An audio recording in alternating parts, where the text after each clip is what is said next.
우리가 이 말씀이 참 무서운 말씀이라는 걸 생각하면서 말씀을 보아야 합니다.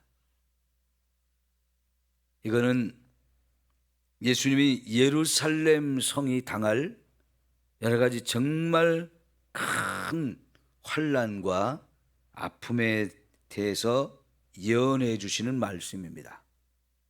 황폐하게 되고 버려진 곳이 될 것이다, 이렇게 말씀을 하셨습니다. 여러분, 이때만이 아니고 이미 유대인들은 지난 과거의 역사 속에서 예루살렘 성이 완전히 다 무너지고 성전도 불에 타고, 그래서 나라가 망해서 바벨론의 포로로 끌려간 적이 있었습니다.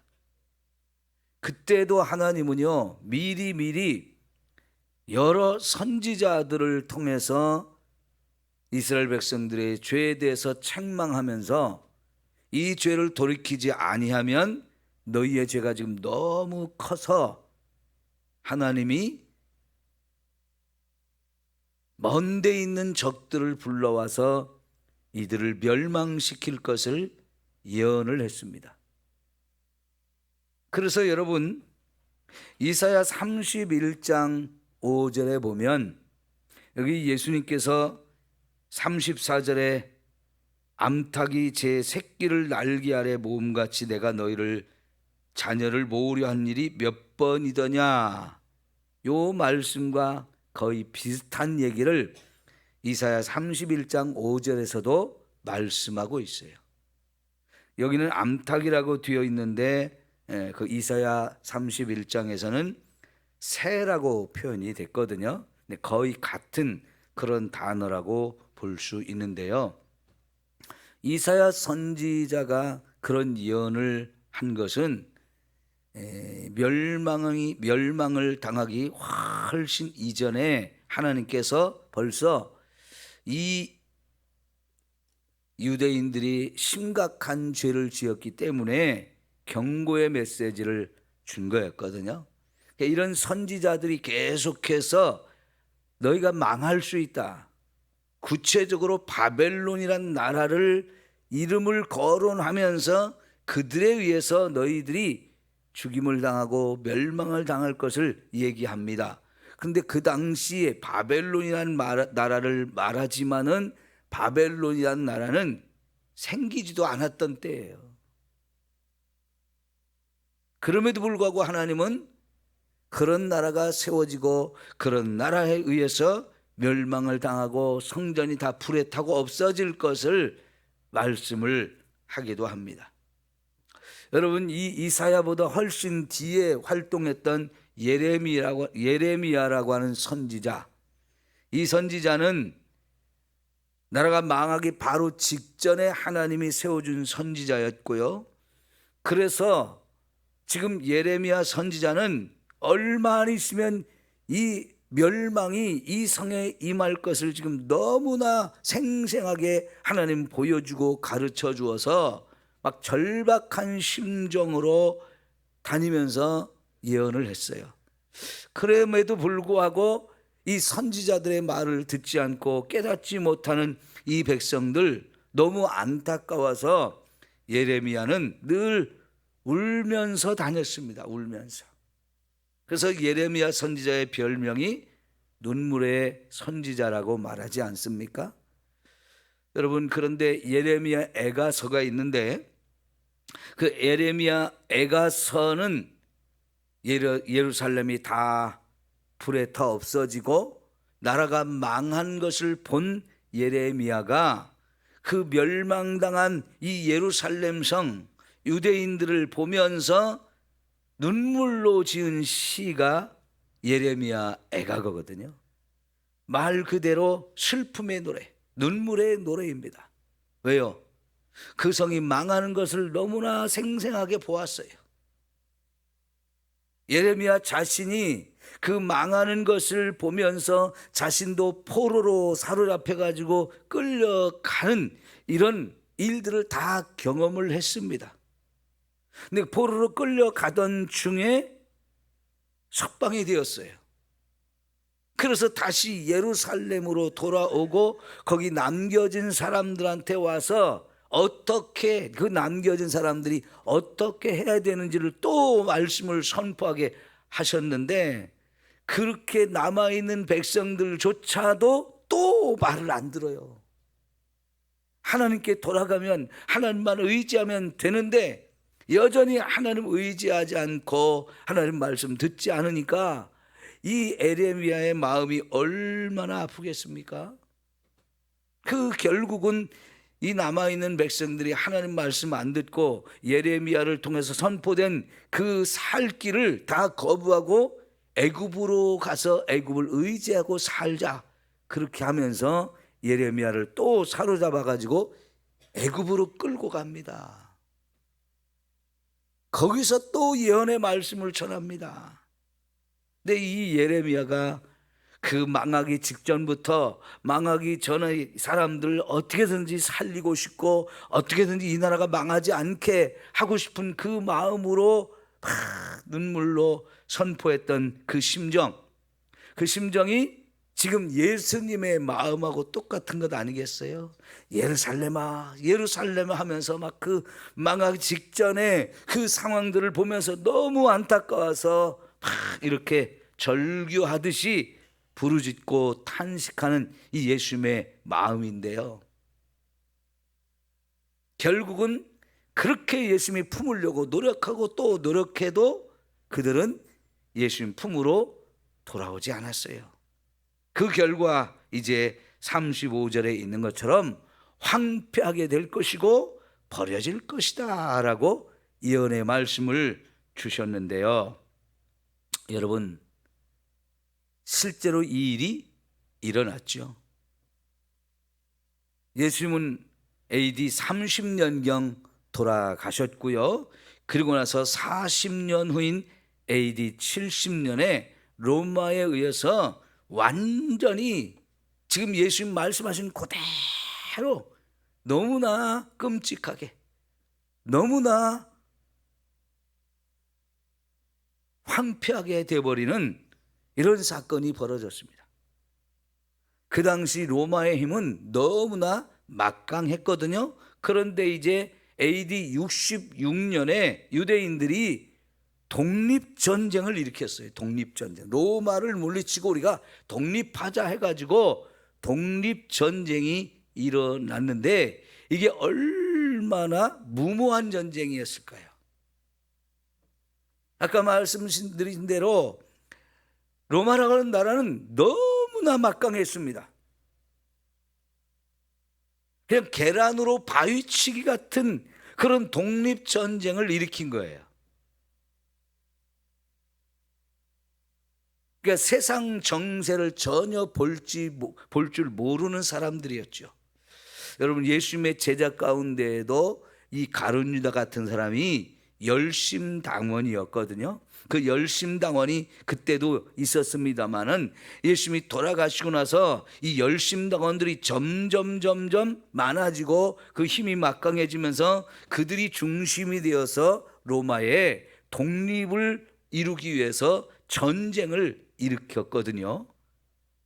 66년에서 70년까지 이 전쟁이 4년 동안 진행되는 가운데 처음에는 로마가 좀 살살 다뤘어요.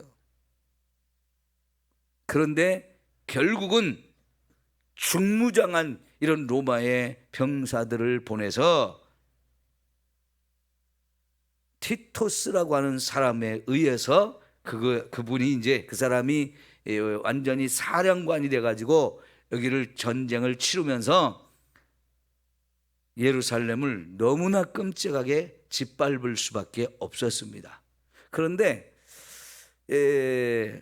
처음에는 이 로마 병사들이 갈릴리 지역부터 공격을 하기 시작했습니다. 근데 그것이 예루살렘에 있는 사람들한테 빨리 항복하라고 기회를 주기 위해서 그렇게 한 거였어요.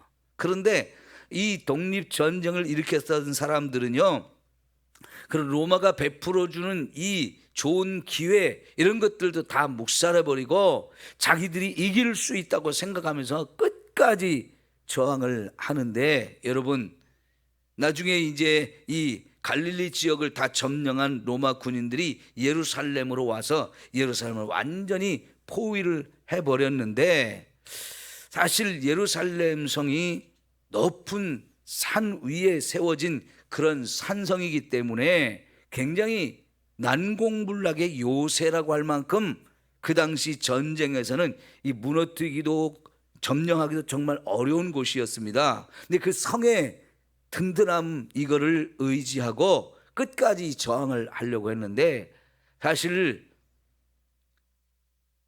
이게 포위한 기간이 길어지면 아무리 성이 튼튼하다고 해도요, 마실 물과 먹을 양식은 이게 문제가 되는 거예요.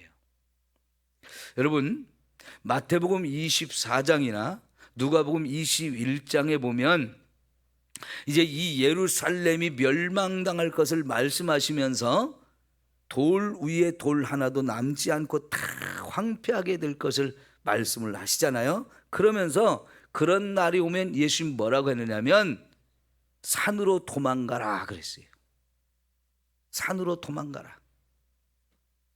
물론 이게 그런 환난의 날이 왔을 때 이제 피난 가는 사람들이 있잖아요. 근데 그 피난을 갈 때 산으로 도망간다는 것은 그게 안전한 산이 있기 때문에 산으로 도망가라는 말씀은 아니었습니다.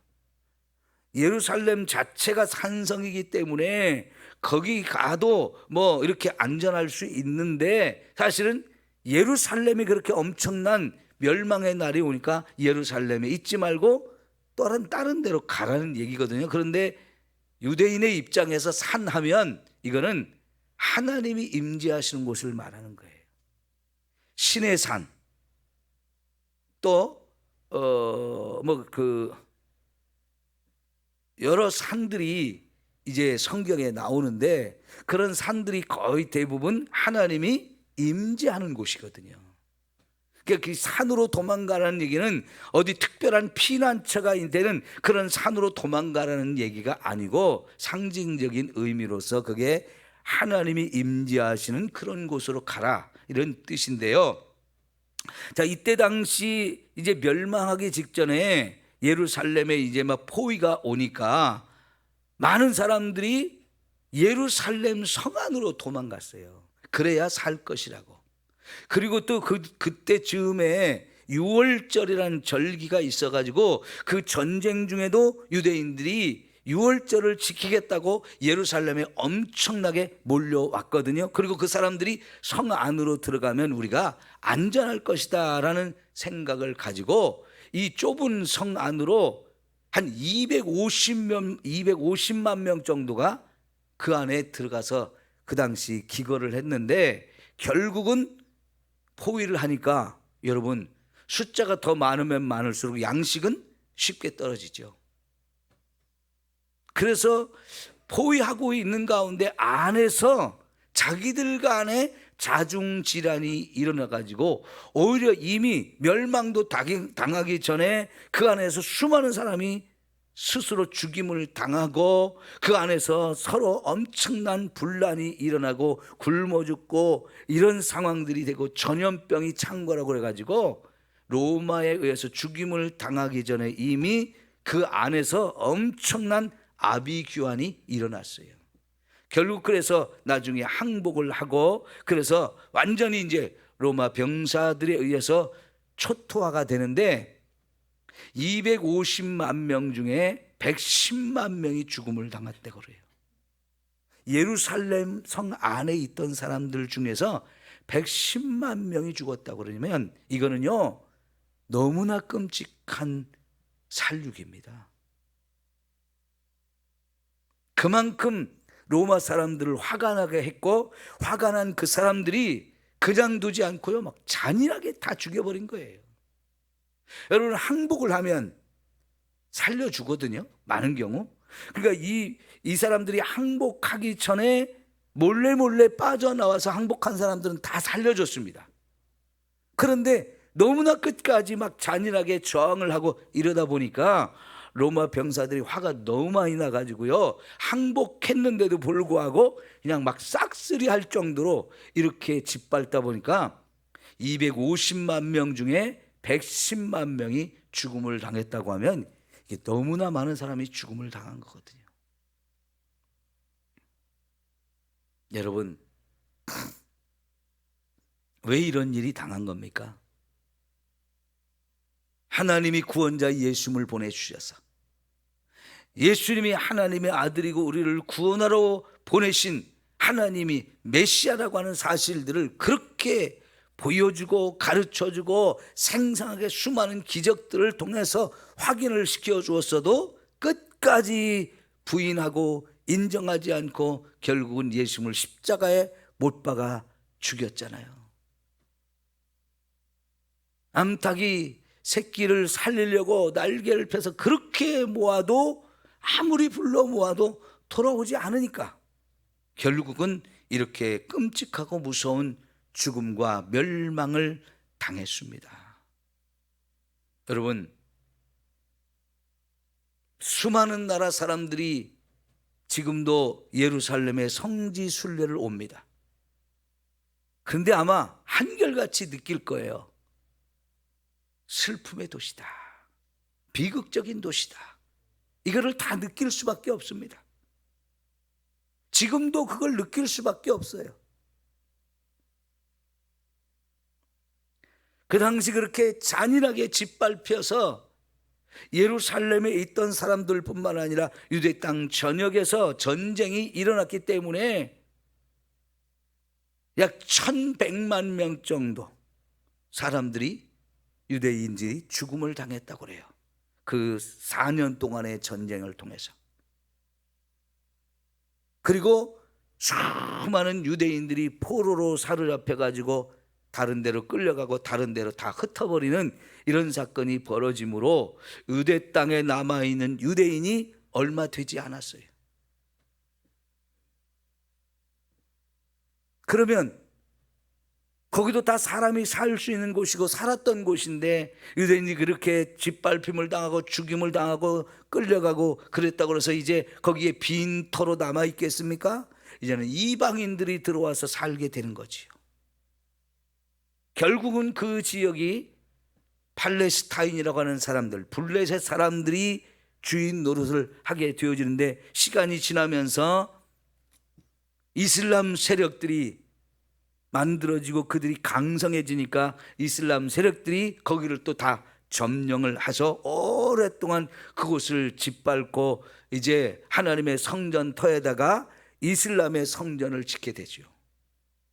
여러분, 십자군 전쟁이라는 게 있었지 않습니까?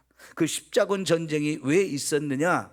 결국은 이 예루살렘, 하나님의 성지라고 했던 그곳이 이방 사람들, 그것도 하나님을 거역하는, 하나님이 아닌 다른 신을 섬기는 사람들이 그곳을 지배하고 살고 있으니까 성지도 가보고 싶고 그 성지를 다시 하나님의 성으로 좀 만들고 싶은 이런 사람들에 의해서 십자군 전쟁이라는 게 7차례나 있었는데요, 한때 그 십자군들이 여기까지 와가지고 예루살렘을 회복하고 예루살렘이라고 하는 왕국을 다시 일정 기간 건설한 적이 있었지만 결국은 그 다 또다시 멸망을 당하고요.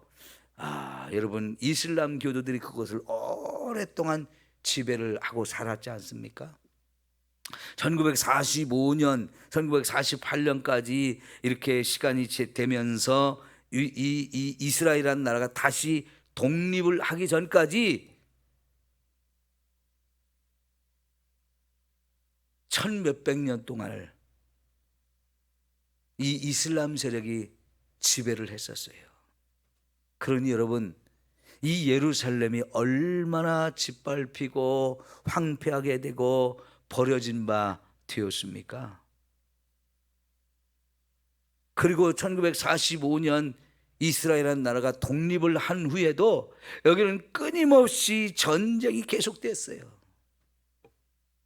그러니까 여기 하나님 예수님이 황폐하게 되고 버림받으리라 했던 그 말씀대로 여러분, 한 번이 아니고 수없이 여러 번 또 계속해서 짓밟히고 황폐하게 되고 하나님으로부터 버려진 그런 땅으로 남겨지게 되었는데, 이 오늘 예수님이 황폐하여 버림받으리라 했던 이 말씀이 무서운 말씀이었어요. 그런데 이것이 사실은 예수님이 다시 오시는 날, 예수님이 다시 오시는 이 재림의 날에 또다시 한번 이런 사건이 벌어질 것이라고 하는 것을 우리에게 가르쳐주는 내용이기도 한 거예요. 그러니까 이게 황폐하며 버려진 바 되리라는 이 말씀은 한 번에 있어질 사건이 아니고요, 여러 번 있어질 사건인 것입니다. 여러분, 지금 이스라엘 오른쪽 옆에 요단강 건너편이 어느 나라일까요? 요르단이라고 하는 나라가 있습니다. 이 요르단이라는 나라가 1차 대전, 세계 2차 대전이 있을 때 영국 편에 가담을 해가지고 요르단이라는 나라를 세우게 됐어요. 그리고 그 요르단이라는 나라가 이 예루살렘, 팔레스타인 지역을 다 지배를 하게 되었었어요.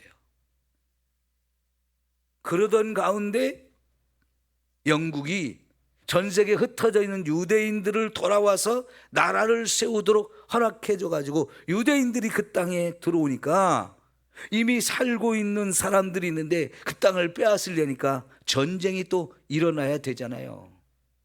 그래서 1945년 이후에 7번의 중동 전쟁이 일어났으니까, 여러분, 7번이나 전쟁이 그 땅에서, 좁은 땅에서 또 일어나니까 얼마나 많은 사람들이 죽임을 당하고 죽고 하면서 피비린내나는 이 슬픔이 있었는지요.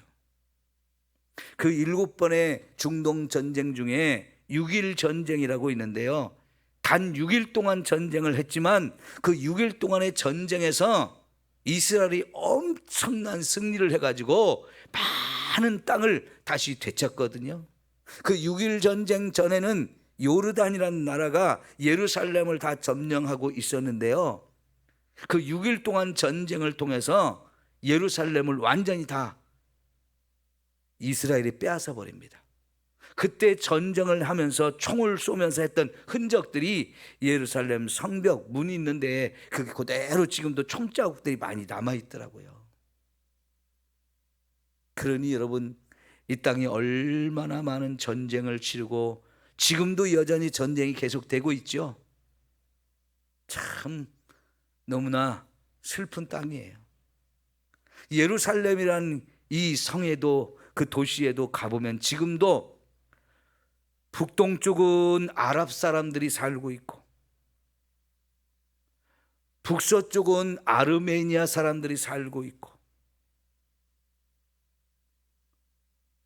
남서쪽의 일부는 기독교인이 살고 또 남쪽의 일부는 유대인들이 사는, 그러니까 예루살렘이라는 그 성이 지금도 유대인들만 사는 게 아니고요, 여러 종교를 가진 사람들이 이만큼 구역을 정해서 나누어서 살고 있어요. 그러다 보니까 그 안에서도요, 갈등이 계속 있는 거예요.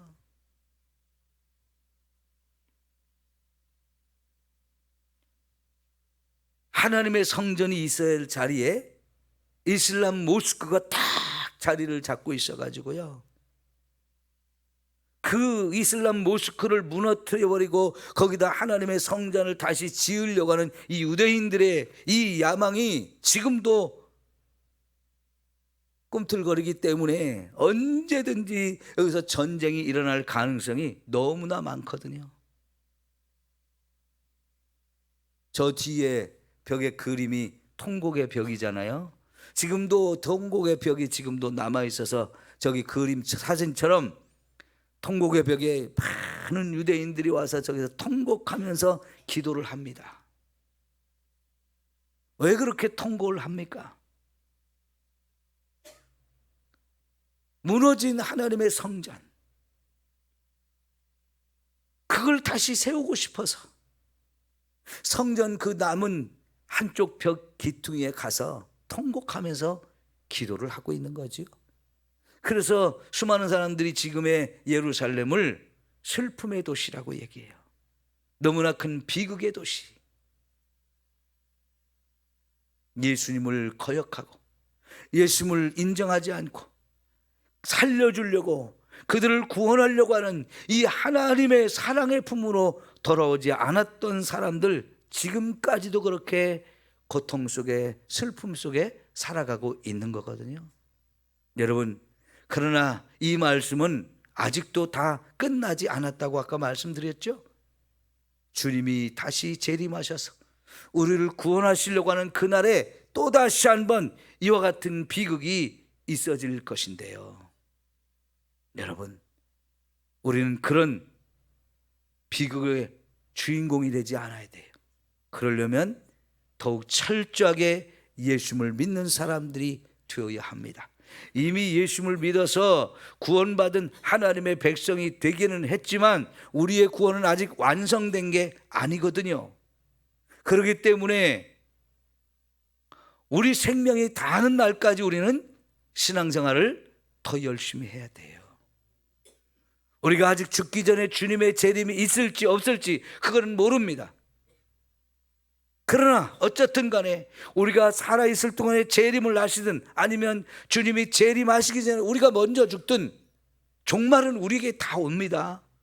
그 종말이 오기 전까지 우리는 더욱 열심히 신앙생활을 해서 주님의 인정을 받을 수 있는 저와 여러분이 되어야 하는 거지요. 우리가 주님을 알거든요. 주님이 우리 동네에 사셨고요, 우리와 함께 식사도 하셨거든요. 아무리 그래봐야, 우리가 주님을 안다고 해봐야 소용이 없다고 그랬어요. 주님이 내가 너를 안다고 하셔야 됐어요. 나는 너희를 도무지 모른다면서 한번 닫혀진 그 좁은 문 열어주지 않는다 하셨어요. 주님에게 내가 너를 안다, 인정받을 수 있을 정도로 신앙생활을 해야 한다고 말씀드렸죠.